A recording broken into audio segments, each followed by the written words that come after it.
My name is John Taylor, and I want to read to you the first part of Psalm 139. O Lord, you have searched me, and you know me. You know when I sit and when I rise, you perceive my thoughts from afar. You discern my going out and my lying down. You are familiar with all my ways. Before a word is on my tongue, you know it completely, O Lord. You hem me in, behind and before. You have laid your hand upon me. Such knowledge is too wonderful for me, too lofty for me to attain. Where can I go from your spirit? Where can I flee from your presence? If I go up to the heavens, you are there. If I make my bed in the depths, you are there. If I rise on the wings of the dawn, if I settle on the far side of the sea, even there your hand will guide me, your right hand will hold me fast. If I say, surely the darkness will hide me, and the light become night around me, even the darkness will not be dark to you. The night will shine like the day, for darkness is as light to you.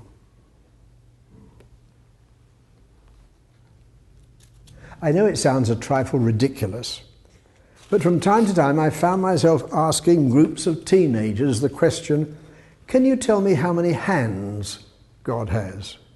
Well, ask a silly question and you get a silly answer, and I've had my share of them. But there's more than a little serious wisdom in the question. And of course, when I give them the answer that he has 3 hands, they want to know why.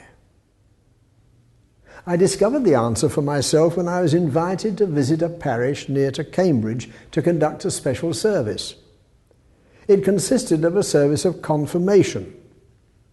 And in the Church of England, full membership of the Church is celebrated by a service in which those who wish to commit themselves to the cause of Jesus Christ come after due preparation to make their promises to God about turning to Christ and renouncing sin, and then to receive the laying on of hands from the bishop.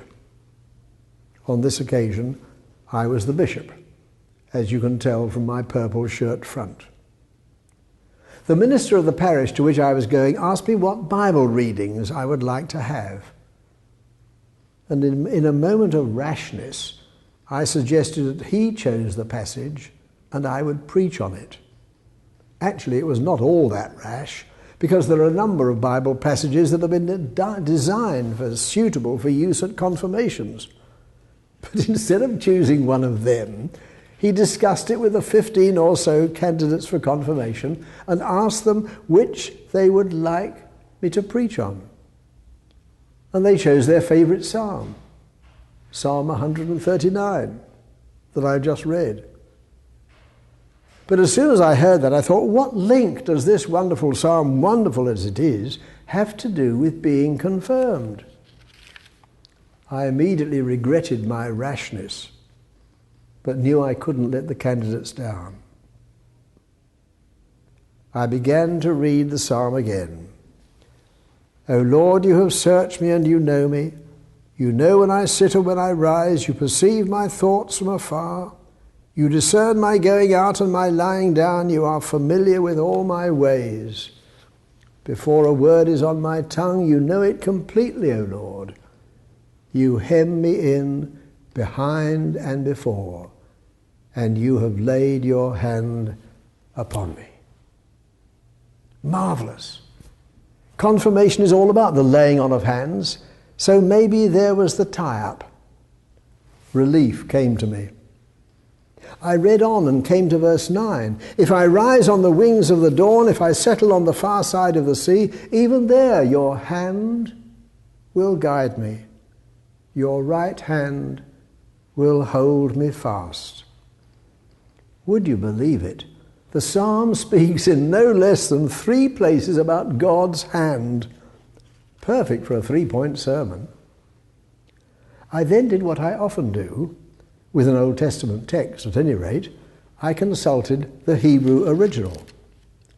And to my surprise, I discovered that on each of the 3 occasions when the Bible has the word hand, the Hebrew uses a different word. The 3 hands of God, you might say. Let me tell you about them.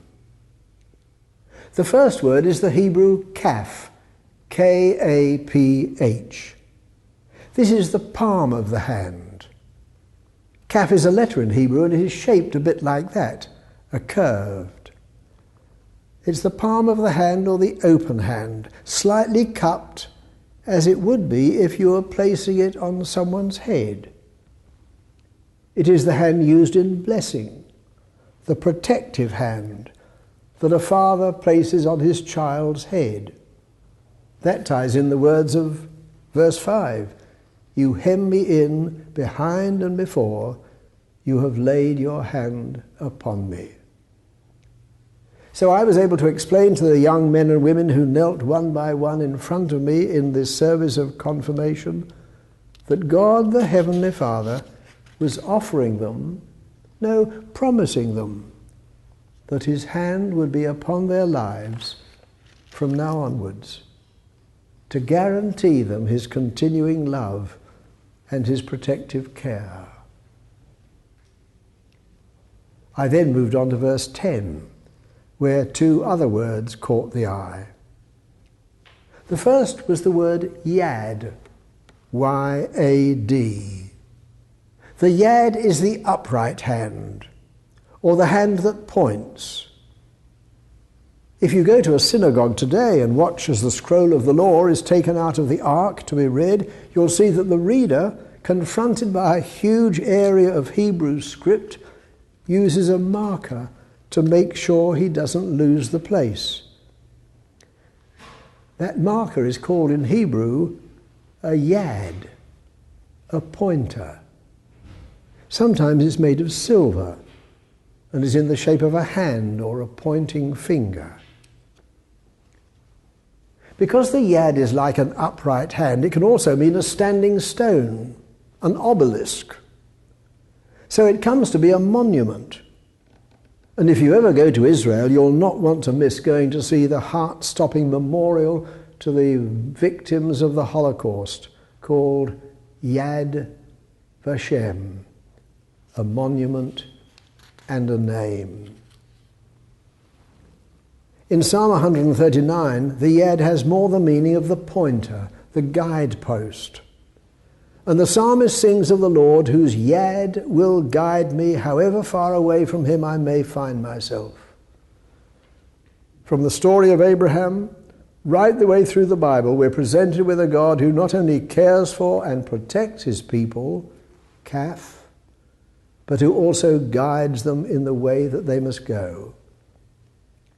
He has a plan for our lives, a will for us to follow, a direction for us to go, and from the moment we hand our lives over to him, his guiding hand comes alongside us to show us the way.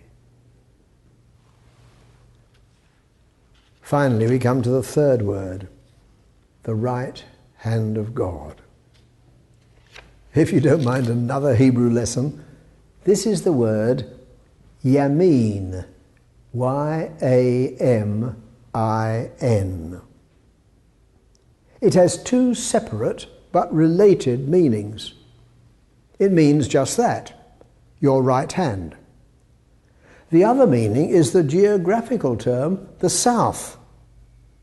Presumably because when an Israelite looked towards the east at the dawning of the day, the south was on his right hand. Now, the only word I can think of that illustrates this is the name of the Israelite tribe of Benjamin.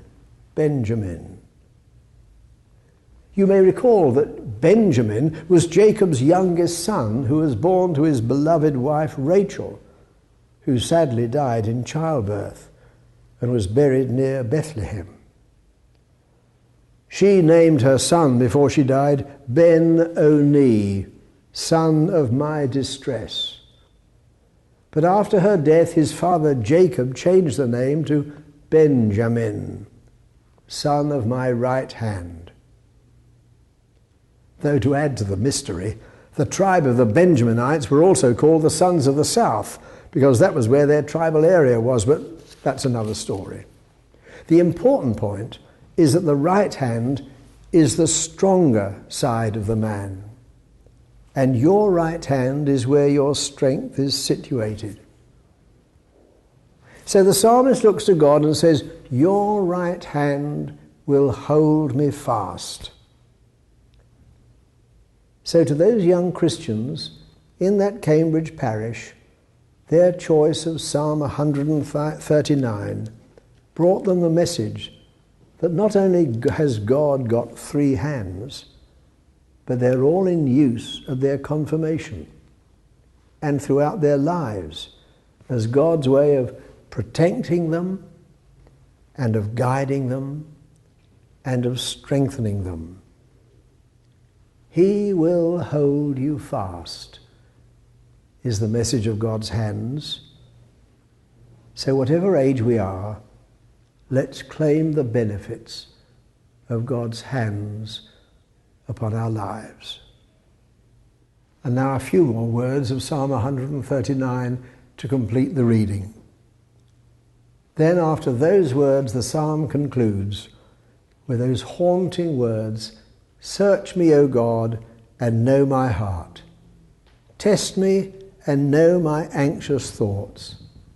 See if there is any offensive way in me, and lead me in the way everlasting.